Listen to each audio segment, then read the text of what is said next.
With the start of ski season, we're here at Fresh Air Experience to get some information about how to safely check your bindings on your skis. They're the most important part of prevention and protecting yourself from an injury while skiing.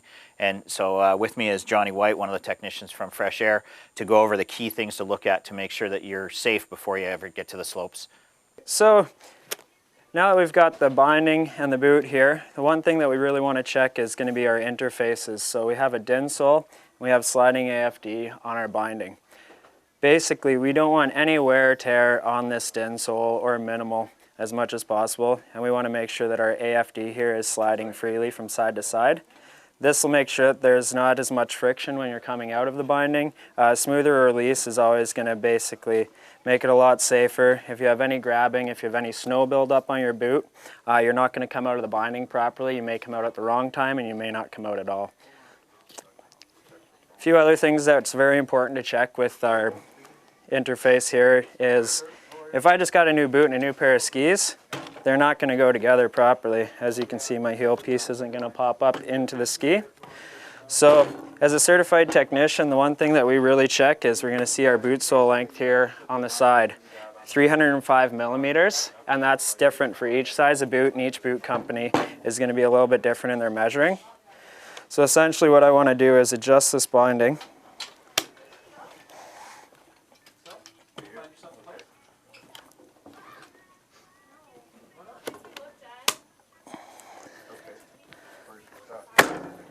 So the first thing I'm going to check is, once we're in here, is there's a midsole on the boot, which is the middle of my foot, versus the middle of the ski. The one thing I want to make sure is that we line up properly. If you're a little bit behind, you're going to be working against the side cut of the ski. Another important thing that we check is there's actually a forward pressure system in this. So there's a spring in the toe, a spring in the heel, which push the whole binding together and make sure that it's going to enable you to come out when you're supposed to and stay in when you're not. So the one thing that we do check is there's different settings on here. I have a forward pressure adjustment. So basically I've checked here, my forward pressure is all good. That means the springs are loaded up properly here, and I'm going to come out of the boot or the binding when I'm supposed to. The next thing that's very important when we've set this up is there's a DIN setting. So most bindings will range from 4 to 12. Some kids' bindings are going to range from a lower number to about 4. It's very important. This has to do with your height, your weight, your skiing ability, your age, and also your boot sole length. So there's 5 different things that come into this, and it's not a guessing game. It's a very mathematical equation where each person is going to have a skier code, their boot sole length, and actually a DIN setting. So if you've noticed through the off season, if you've either lost a little bit of weight or you've put on a little bit of weight, you change your boot sole length, which is basically a different size boot. You're actually going to have your DIN adjusted on your binding to make sure that it does work properly and you're getting the most out of all the safety features on your binding. So as you can see, fitting and making sure your bindings are safe is a very technical aspect, and one of the key messages I want to get across is that when you get a new boot, or you change weight, or you do any kind of changes to your skis, you want to get to a certified technician so they actually make sure you're safe. There's a couple things you can do to actually check and make sure things are good. The first thing is look at your bindings. So many people have come in, they've torn their ACLs, and you say, like, did you actually look at your bindings when you took them off the top of the car? And so one of the things is to make sure that you're looking at, visually, you're looking at the bindings.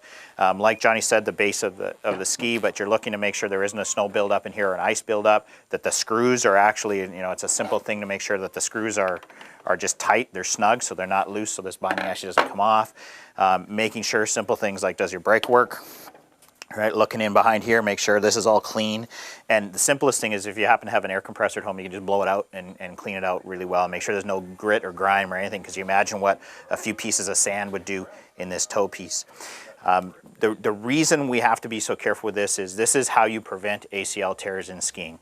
And so when we put this binding in here and clip it in, the whole thing is, an ACL tear comes from being on sort of a semi-extended knee, and you have a long lever of a ski, and that ski starts to turn as you crash. And so what we want to do, and I'll get Johnny to help me with this is what we want the ski to do, right? You want that toe to come flying out so that the ski comes off, so you don't have that long lever torquing on your knee. So it's important to get to experts like Johnny here at Fresh Air Experience. Make sure your binding is safe, and then every time you go to ski, check it out, look at it, make sure that it's ready for you to have a good day on the slope.